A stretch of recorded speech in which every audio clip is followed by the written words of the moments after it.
तुम्हारी नजर में हम बहुत अच्छे बनवा चाह रहे, उसे कुछ नहीं होने। तुम्हारे हमें बहुत बड़ो संत मान ली, का कर ले पता का कर हमके 100-200 रुपया दे दो ज्यादा, हमारी किस्मत में नहीं हुई है। अब हमारी क्या गाड़ी के चक्का पट जाए सो हम दूने लगा के घर भाग जाए, या तो हम अच्छे से जानत तुम्हारे हमें एक नंबर को पापी जान ले, का कर ले हम अंगली बेर घुआरा में बोले होने सुने बोला जो भाई बोले हो ने हमें पापी जानो कर, वो तो एक नंबर को ढोंगी है तो पापी है तो पाखंडी है तो का कर ले हम। तुम बोले होने से दुनिया इतनी बड़ी है कि हमारी एक बेर में जिंदगी खत्म हो जाए, इतने शहर हैं।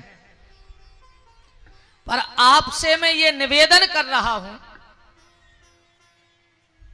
जब भी भोजन की थाली सामने आए तो उस भोजन की थाली में शिकायत ना हो, परमात्मा को धन्यवाद हो कि प्रभु तूने मुझे खाने के लायक तो बनाया, और इस लायक बनाया कि तूने मुझे नमक रोटी नसीब की है। कई बार लोग कहते हैं हम ये नहीं खाएंगे, ये बनाओ ये वो, अरे जो दे रहा भगवान कम से कम खा ले, जितना तक वो खुआ रहा हो। मर जाओ ना इतनी पतरी सटक से बाटल से पानी पीना है ग्लूकोज को शरीर में, मर जाओ बिल्कुल। और ये मैं रज्जो ने कि हमारे संगे ऐसो हुज्जे ने अन्य भगवान चाहे तो रे मर हो जाई हो के बीमार हो मर जाए सो फिरी कब पता लगे कोमा में धरे सुने घर के बाहर पा रहा है कि जिंदा है। 5-5, 10-10 साल के आदमी धरे के घरों में, अकेली ठाट को देखा थे अकेले ऊपर को बस। इस कथा में भगवान से ये प्रार्थना करना कि प्रभु अगर मैंने थोड़ी सी भी श्रद्धा से, थोड़े से भी भाव से मैंने अगर ये कथा सुनी है तो 3 चीजों पे मेरे ऊपर कृपा करना मेरे भोलेनाथ। और मेरी भी प्रार्थना है कि 3 चीजें भगवान तुम्हें दूर रखे तुमसे।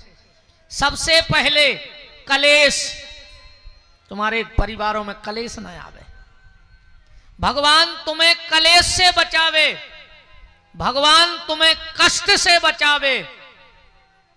और तीसरी चीज, भगवान भोलेनाथ तुम्हें कलेश से बचावे, तुम्हें कष्ट से बचावे, और भगवान भोलेनाथ तुम्हें जीवन में कलंक से बचावे, कोनो कलंक न लग जाए, ऐसी भोलेनाथ तुम पे कृपा करें। कष्ट, कलेश और कलंक, इन तीनों चीजों से भगवान बचाए रखे तो समझ लेना कि जिंदगी अच्छी है। हर जा से डरू नहीं, खर जा से डरता, काम को हर जा हो जाए कोई दिक्कत नहीं है, कर जाने होए, कर जाने होए जीवन में। हर काम अपनी औकात में रह के करियो, औकात से ज्यादा कपड़ा ने पहरियो, औकात से ज्यादा घूमबे ने जाइयो, औकात से ज्यादा दिखावा ने करियो। एक काम मनो औकात से ज्यादा करियो, तुम्हारी औकात ने हो तो भी करियो। कौन सो काम? औकात से ज्यादा खाने नहीं अपन को, औकात से ज्यादा घूमने नहीं, औकात से ज्यादा कपड़ा नहीं पहनने, औकात से ज्यादा चमक धमक में नहीं रहने। पर एक काम औकात से ज्यादा करियो, अगर बच्चों की पढ़ाई कोई बात आ जाए तो अपनी औकात से ज्यादा भी अपने बाल बच्चों को पढ़ा दियो। कर्जा लेने पड़े तो कर्जा लेके पढ़ा दियो। घर में एक थाली होए बेच दियो, रोटी हाथ पे धर के खा लियो घर भर के। एक थाली हो तो बेच दियो, और वह थाली बेच के अपने बच्चा को किताब ले आके दे दियो। अपने बाल बच्चों को जूता पहरा पाओ चाहे नहीं पहराइयो, पर हाथ में किताब जरूर दे दियो, पढ़ा लिखा जरूर दियो। क्योंकि शिक्षा वो हथियार है जो विषम से विषम परिस्थिति में भी आपके काम आता है। तो भगवान करे आपके जीवन में कलेश ना बचे, भगवान करे आपके जीवन में कष्ट ना होवे, और भगवान करे आपको जीवन में कोई कलंक ना लगे। निवेदन, भगवान का नाम लेते रहिए, भगवान का भजन करते रहिए। और मलूक दास जी तो ये तक कह रहे हैं, बहुत ध्यान से सुनियो, मलूक दास जी कह रहे हैं 3 लोगों के लाने वो गांव छोड़ दो चाहिए, वो परिवार छोड़ दो चाहिए, वो शहर छोड़ दो चाहिए, वो सगो संबंधी मित्र छोड़ दो चाहिए। किन 3 को मलूक दास जी कह रहे हैं कि मलूक तहां मत जाइयो जहां न हरि को नाम, दिगंबर के गांव में धोबी को का काम। जहां बिना कपड़ा के आदमी रहत हुए उते कोनो कपड़ा धोबे बारो रेन लगे भूखों ने मार जे।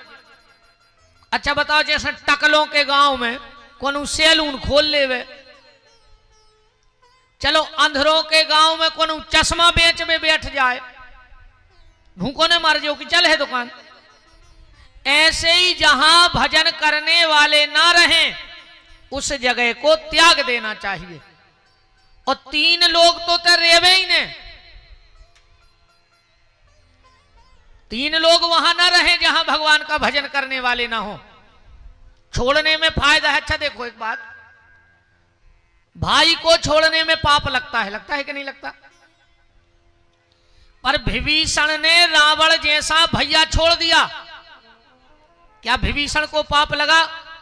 ए भैया हरो, ए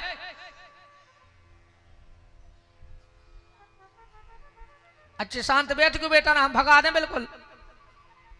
हमें कुंजा खबर है कि तुम कमेटी के मोड़ी मोड़ाओ, हम भगा दे। कमेटी वाले तुम तो उनके बाल बच्चे आओ। सकोच तो ने कहा सगे बाप को 3 घंटा। हमारे पिताजी भी जब कथा में आ सोचत हैं, आज हम को के ने कहा है 3 घंटा, बिल्कुल काल कहा है, ध्यान रखियो। इतने बैठ गए माने फिर तो को बने रहो, तो हमारी जो नेचेगा तुझे सो हम समझ ले। मनो इतने ने कहा कौन प्रकार को समझौता। विभीषण ने रावण जैसा भैया छोड़ दिया, क्या पाप लगा? पति को छोड़ने में पाप लगता है। मीरा ने राणा जैसा पति छोड़ दिया, क्या मीरा को पाप लगा? गुरु को छोड़ने में पाप लगता है। राजा बलि ने शुक्राचार्य जैसा गुरु छोड़ दिया, क्या पाप लगा? पुत्र को छोड़ने में पाप लगता है। आत्मदेव नाम के ब्राह्मण ने धुंधकारी जैसा बेटा छोड़ दिया। पत्नी को छोड़ने में पाप लगता है। यज्ञदत्त दीक्षित नाम के ब्राह्मण ने अपनी पत्नी का त्याग कर दिया। पिता को छोड़ने में पाप लगता है। प्रहलाद ने हिरण्याकश्यपु जैसा बाप छोड़ दिया।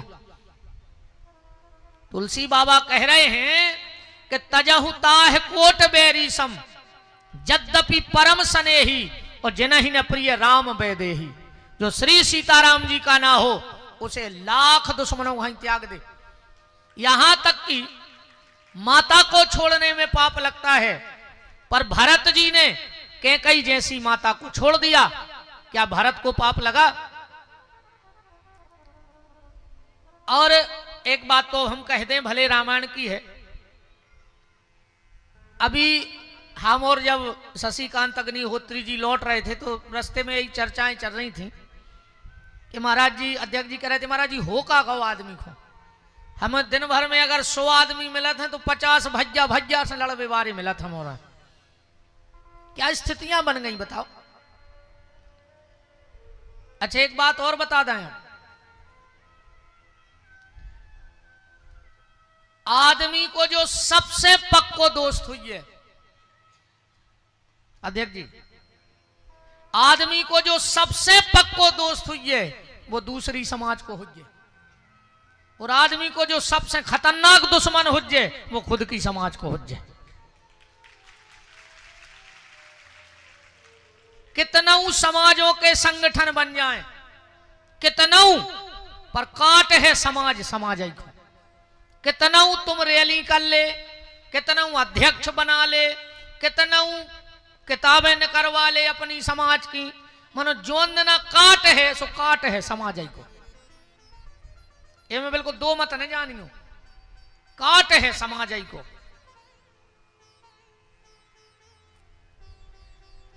एक बात कह रहे हैं, एक प्रसंग में याद आ गई हमें आज।